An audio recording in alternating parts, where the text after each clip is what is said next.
ఋషులలో సర్వశ్రేష్ఠుడైన కాశ్యప మహర్షి లోకహితం కొరకు పినాకినీ నది ఒడ్డున ఒకదానికొకటి చేరువగా ఉన్న తల్పగిరి, రజితగిరి, వేదగిరి అనే కొండలు పవిత్రమైనవని తెలుసుకొని అక్కడే యాగం చేయాలని నిర్ణయించుకున్నారు. యాగం ముగిసిన అనంతరం మల్లికార్జున స్వామి ప్రత్యక్షమయ్యారు. పరమేశ్వరుడు ఒంటరిగా ప్రత్యక్షమైనందువల్ల కాశ్యప మహర్షి, స్వామి, లోకహితం కొరకు తొందరపడి ఒంటరిగా వచ్చారే, దేవి కూడా ప్రత్యక్షమైతే మహదానందం కలుగుతుంది కదా అని అన్నారు. పరమేశ్వరుడు చిరునవ్వు నవ్వి సమ్మతించగా కామాక్షిదేవి ప్రత్యక్షమైంది.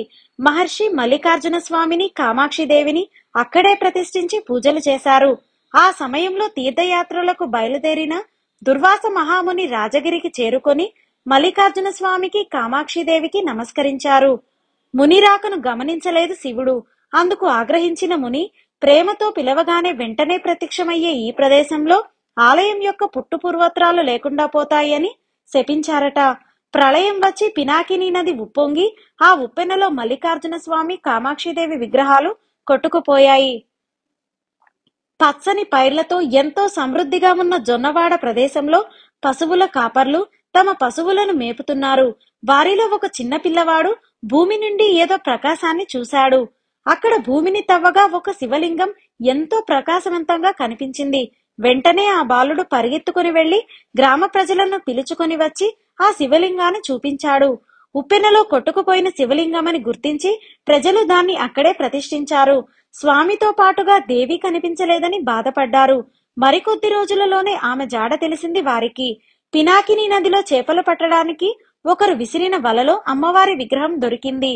అది చూసి సంతోషించిన ప్రజలు స్వామి పక్కనే అమ్మవారి విగ్రహాన్ని ప్రతిష్ఠించి వారు తినే చేపలు, మాంసములనే స్వామికి నైవేద్యం పెట్టేవారు.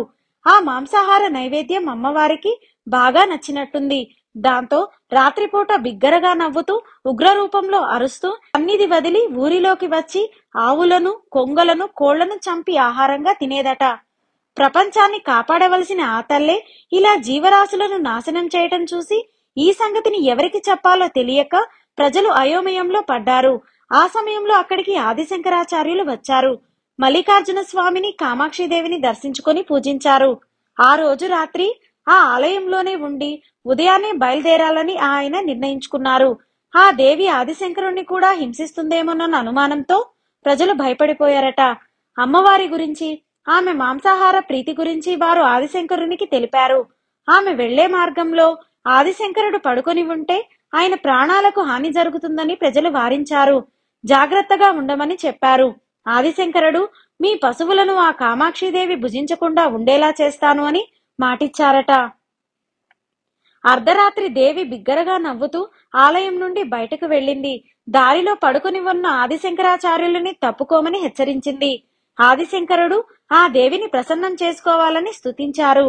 ఆయన కీర్తించే ఒక్కో శ్లోకానికి అమ్మవారి కోపం తగ్గసాగింది. ఆమె మొహం ఎంతో ప్రకాశవంతంగా మారిపోయింది. ఆదిశంకరుడు ఆమె ఎదుట ఒక శ్రీచక్రాన్ని స్థాపించారు. ఆ తర్వాత దేవిని చూసి, తల్లి, భక్తులు ఇకపై భయపడకుండా నిన్ను పూజించాలంటే ఇకపై నువ్వు వికటాట్టహాసం చేయకూడదు, మాట్లాడకూడదు, ఆలయం నుండి బయటకు వెళ్లకూడదు అని ఆంక్ష విధించారట. అప్పుడు దేవి నన్ను నమ్మి వచ్చే భక్తులకు వరములివ్వడం, ఆశీర్వదించడం ఎలా అని ప్రశ్నించింది. భక్తుల కలలో దర్శనమిచ్చి ఆశీర్వదించు, వారు వేడుకుంటే నెరవేరుస్తానని తెలిసేలా చేసి వారు సంతోషంగా జీవించడానికి సాయపడు అన్నారు ఆదిశంకరుడు. కామాక్షిదేవి ఆయన ఆంక్షలకు కట్టుబడింది. తన సన్నిధిలో తమ సమస్యలను చెప్పుకొని మొరపెట్టుకునే భక్తులు ఆ ఆలయంలో నిద్రిస్తే వారి సమస్యలు తీరిపోతాయని వరమిచ్చిందట. నెల్లూరు నుండి 15 కిలోమీటర్ల దూరంలో ఉన్న జొన్నవాడలోని శాంతస్వరూపిణిగా కామాక్షి అమ్మవారి ఆలయ గోపురంలోకి ప్రవేశించగానే ముందు ఎడమ వైపున ఉన్న మార్గంలో వెళితే పినాకినీ నదికి వెళ్లవచ్చు. ఆలయ ప్రవేశ ద్వారంలో దేవి కామాక్షి సన్నిధి వైపు వెళ్లే మార్గంలో 2 వైపులా శూలాన్ని చేతబూసిన మహిళా ద్వారపాలకులు కనిపిస్తారు.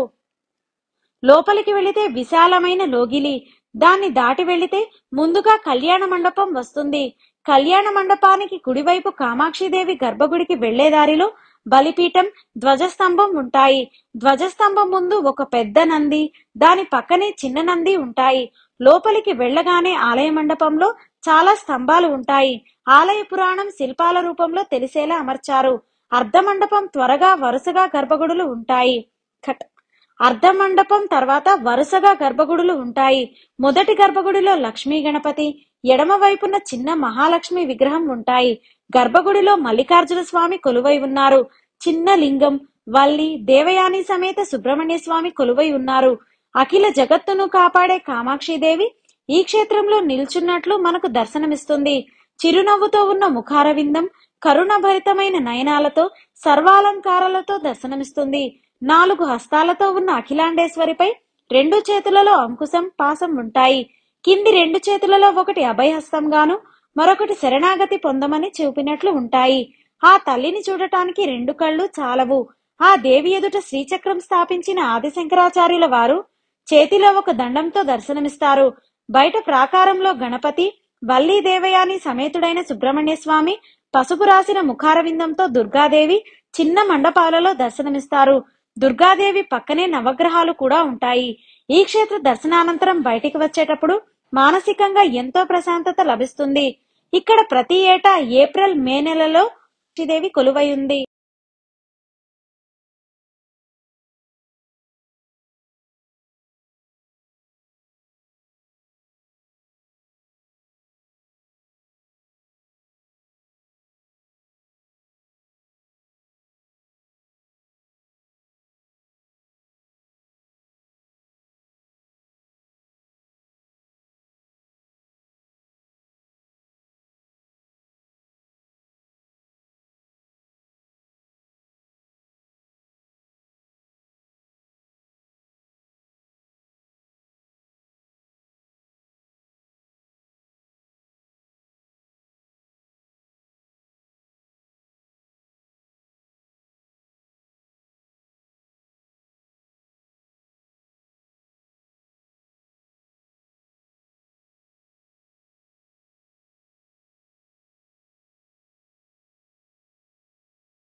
పది రోజుల పాటు ఉత్సవాలు నిర్వహించబడతాయి.